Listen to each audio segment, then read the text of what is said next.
large hail possible for the south central Rockies and the High Plains, including Denver and Cheyenne. Okay, so those will be the big things that we'll be talking about today, Denver and Cheyenne. We're going to pivot to the east as we head into the next 2 days, Thursday and Friday, across Kansas, including Wichita, Kansas City, and then down into Oklahoma, Oklahoma City, Tulsa. So we've got a lot of big cities on the forecast here. Go ahead and get into it. Here is your hail forecast today. Yes, do you see this big blob of yellow highlighted right here, yellows and oranges? That's what you're going to be focusing on today for those larger hailstones. Now, most of the time, and you've watched the forecast before, you know that we say if you see orange, it probably means up to golf ball size hail. So let's show that one more time. I'm going to restart this graphic and show you where do you see orange at today. We see it in the northern side of Denver, Colorado. We see it in Cheyenne, Wyoming, and then mainly in the western side of Nebraska. One more time here. Ooh, Cheyenne, we've even got some red slipping in there. So let's go ahead and take a look at your forecast for today. Your hail forecast, again, really pinpoints the northern side of Denver all the way into Cheyenne and western side of Nebraska. So Denver right now, we have you guys in a very isolated risk for storms today. I think for the most part, these storms are going to go to the east of Denver, but we'll show you the timeline here in just a few minutes. If you go up to the north, these storms will be a little bit more widespread across places like Cheyenne and Alliance, Nebraska. Let's zoom down into that area. Again, most storms are going to form up to the north and maybe to the east of Denver, and then they're going to track into the western side of Nebraska. As you go down to the south, you're going to see a very, very small hailstones and a pretty low chance for small hailstones as well. What about your max hail size for today? While most hailstones are going to be golf ball size and smaller, you could get some very isolated hailstones that get up to hen egg sized hail, those 2-inch size hailstones, larger than the size of a golf ball. Again, I think it's going to be pretty isolated, but as you saw from the hail model just a few minutes ago, we absolutely could see that today. Moving on to your wind forecast here, pretty low chance for wind or for extreme wind up in the northern portion of this risk. If you go farther down to the south, I think that you have a pretty good chance for some stronger wind speeds. There's a look at the radar on top of that wind risk. Let's go to that tornado risk as well. Northern New Mexico and southern Colorado. We've got Alamosa included in this tornado risk today, and Santa Fe as well. It's going to be a pretty isolated tornado risk. However, it's still on the board, so we absolutely have to talk about it here. Let's move on to your timeline. So if we go to look at the timeline here to see, we're going to start with your nationwide view, and then we're going to go down into Colorado and New Mexico. Then we're going to go up into places like Nebraska and Wyoming. So let's go ahead, let's zoom down. Yep, there you go. What we're going to see are these first few initial storms starting pretty early on in the day. So we're talking maybe 2, 3, 4 o'clock. These are mostly going to stay in the southern portion of Colorado and northern portion of New Mexico. That's going to be your tornado and your wind risk in this area. However, later on in the day, if we go farther up to the north, that's whenever we start to see that hail risk. 6, 7, 8 o'clock tonight, that's whenever we see the hail risk. So let's go into this area. Starting in Denver by about 6 o'clock this evening, that's whenever we see our first few initial storms. Cheyenne, I'd push you about an hour earlier, 5 o'clock this evening, for storms in this area, eastern Wyoming. However, if we go a little bit farther to the east into places like Nebraska and South Dakota, it's going to be a late night system for you. We're talking about nocturnal storms. Again, it's going to be dark at this point. It may be very difficult to see these coming. Now, we don't have a large tornado risk today. It's pretty low. That main risk in this area is going to be that large hail. However, if you have the opportunity, to move your car inside the garage, I think that would be a good idea before you go to bed tonight, because you may be woken up to those storms overnight tonight. I mean, look at this. It's 11 o'clock in Rapid City. You've got rain coming down in your area. Alrighty, moving on here, let's talk city specific here. So let's go down into Denver first. Let's talk about the timeline in Denver. We have pinpointed Denver for isolated storm initiation right around 6 o'clock tonight. But it's going to be more widespread by about 8 to 9 o'clock, and then it's finally going to end by about midnight, so you could probably go to bed pretty comfortably. Again, just a reminder here, this is Central Time, because we are located centrally in the central portion of the U.S. Central time zone here. Let's talk about the max hail size here. Now for Denver, could you see an isolated hailstone up to ping pong ball size hail? I think it's not out of the question. However, most likely, it's not going to be that large. Most likely, you're probably talking about quarter-size hailstones. It's going to be a very, very low chance for anything larger than the size of a quarter. Let's take a look at the timeline right here.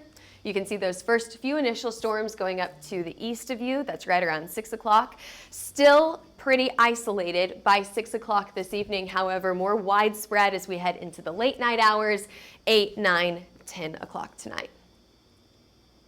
Alrighty, moving on, let's talk about the tornado risk in Denver. It's a very, very low tornado risk today. That high wind risk, I put it at about a 30% chance for high winds, anywhere from 60 to 70 miles an hour, probably closer to 60 miles an hour. And because these storms are moving so fast, I'm not too worried about the flooding risk either. It's a very low flood risk for this evening as well. Going up to Cheyenne, Wyoming now, once again, you are also seeing that hail risk, honestly, maybe a little bit larger than what I've put here. You know, I've got 30% right here, maybe I'd go up to 40%. Larger hailstones also possible in the southeastern side of Cheyenne today.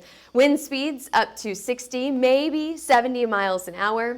Not worried about that flooding risk and not too worried about that tornado risk either.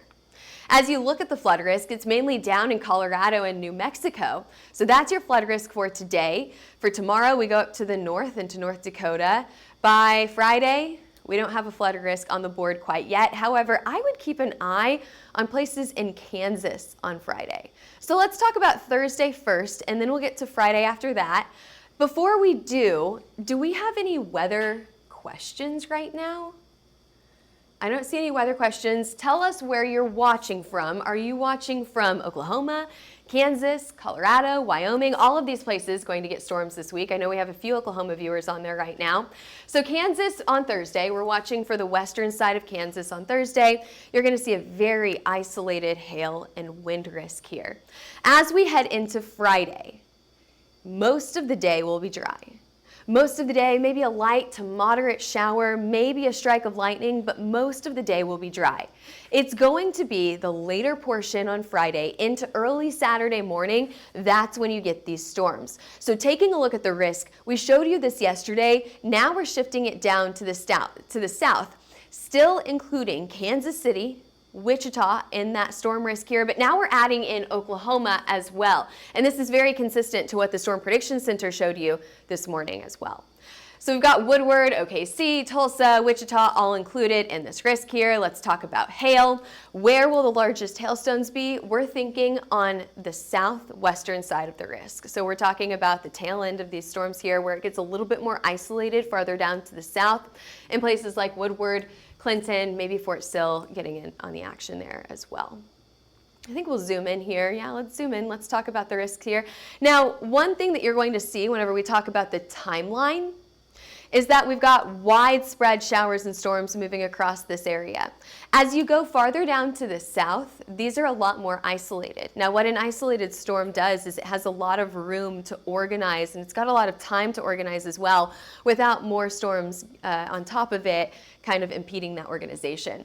For Friday, again, this is Friday, not Thursday. For Friday afternoon into the overnight hours, the largest hailstone you'll probably see is up to the size of a ping pong ball, but a quick caveat with that, we are still about 72 hours out from that storm system, so we will have a lot more information over the next few days. We're going to have a lot more information tomorrow and even more information on Friday morning. So make sure that you're coming back for your forecast every day because it just will get better and better.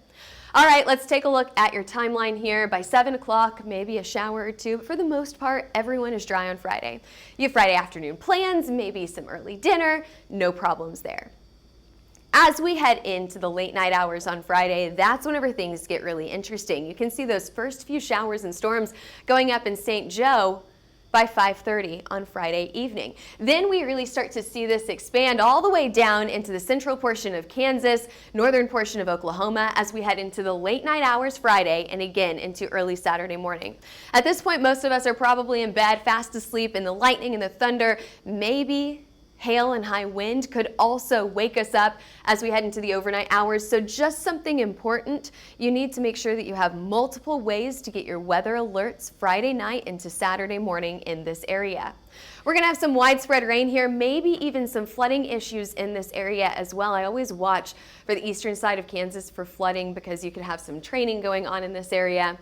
As I mentioned earlier, we've got more widespread showers and storms across Kansas, and it becomes a lot more isolated as we get into Oklahoma. Those storms become a little bit more sparse down there. Alrighty, continuing through your timeline here, it looks like we are going into Arkansas and Missouri by early Saturday morning. So by 7 a.m. Saturday morning, we have another chance for storms. All right, let's talk about it here. There's your Thursday risk. There's your Friday risk.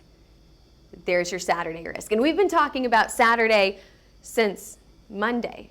So we had a day 6 risk on Monday, and we said keep an eye on this day. Now, I'll tell you another caveat with this storm risk is it's all about timing. If this system moves too fast or too slow, we will not see such an impactful risk that you've probably seen on social media. A lot of people are talking about that tornado risk and that high wind risk and the hail risk on Saturday. And yes, it's absolutely possible, but we are still so far out from the storm system reaching this area that we don't know exactly what's going to happen yet. No one does. We don't have the right information, the right details for this. But we do know that we will most likely have some sort of severe weather starting early in the day out in Missouri, into eastern Oklahoma, into western Arkansas, and then continuing to track to the east as we head into the rest of the day on Saturday. So another, just put it on your calendar, make sure that you're keeping an eye on the weather this weekend.